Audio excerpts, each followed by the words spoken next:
Hey guys, and welcome back to my YouTube channel. Let's talk about what has happened in the month of March, right? So there was the slap. What was that?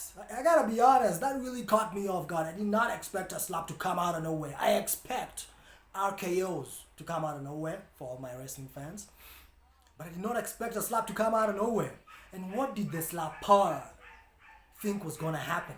That he was just gonna walk in there, slap a host, and then he would whoop out a neuralizer and make everybody forget what just happened? Well, he succeeded.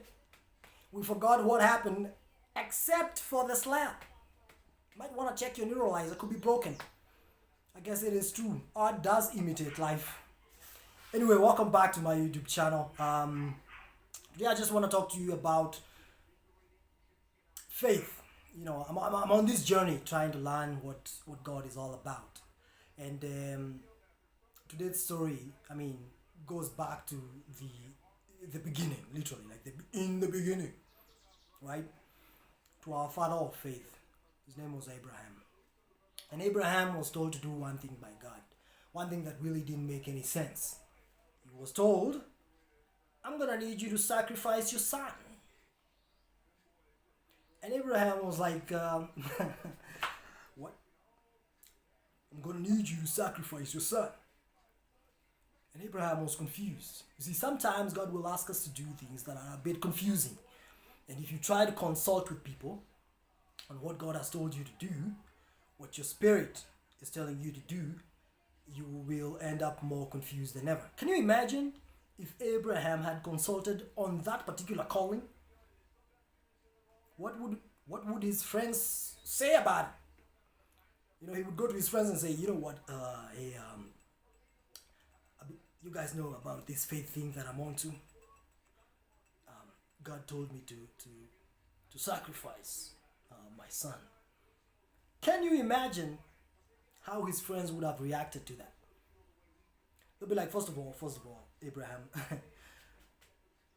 I'm gonna need some of that stuff you're smoking because it must be illegal. you know. But Abraham had a calling. Abraham did not consult anybody, not his wife. I don't know how smart that was, but he didn't do it. And he just did what the voice told him to do. It was crazy, but he did it. So he picked up Isaac, his only son, and they went to the mountains to make this sacrifice. What happens along the way is quite important and sheds some light on how we should speak of our lives. Along the way,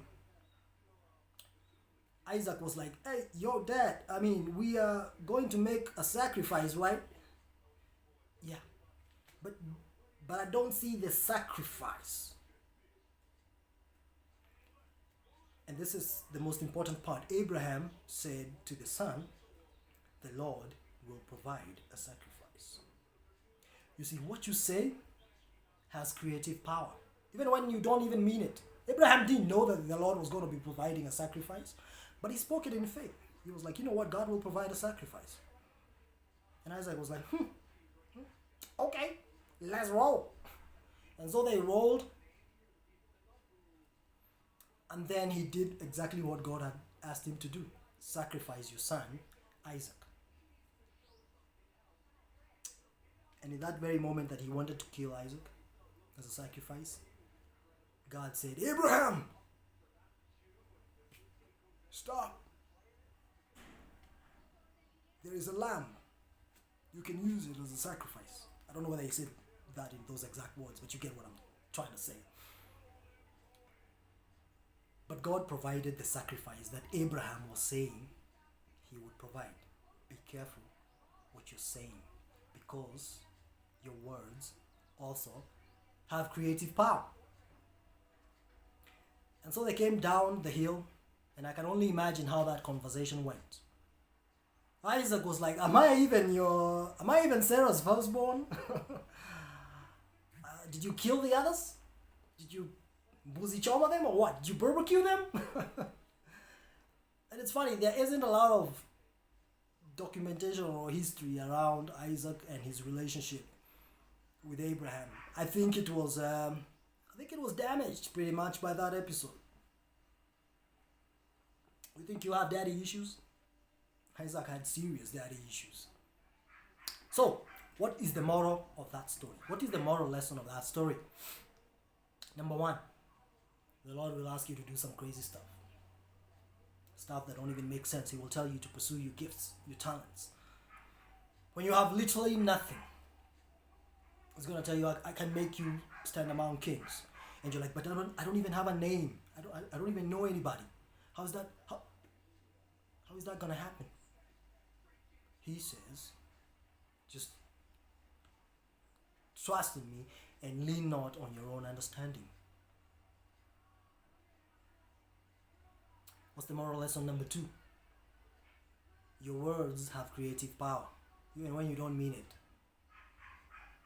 There are things out there that go to work to make what you've just said a reality. Remember, we were all created in His own image. Having said that, I hope my video is long enough. I've gotten feedback from none other than, I'm not going to name names, that I need to make longer videos, and I hope you enjoyed that one. Nothing like sweet waters. Adios amigos, have a fantastic week.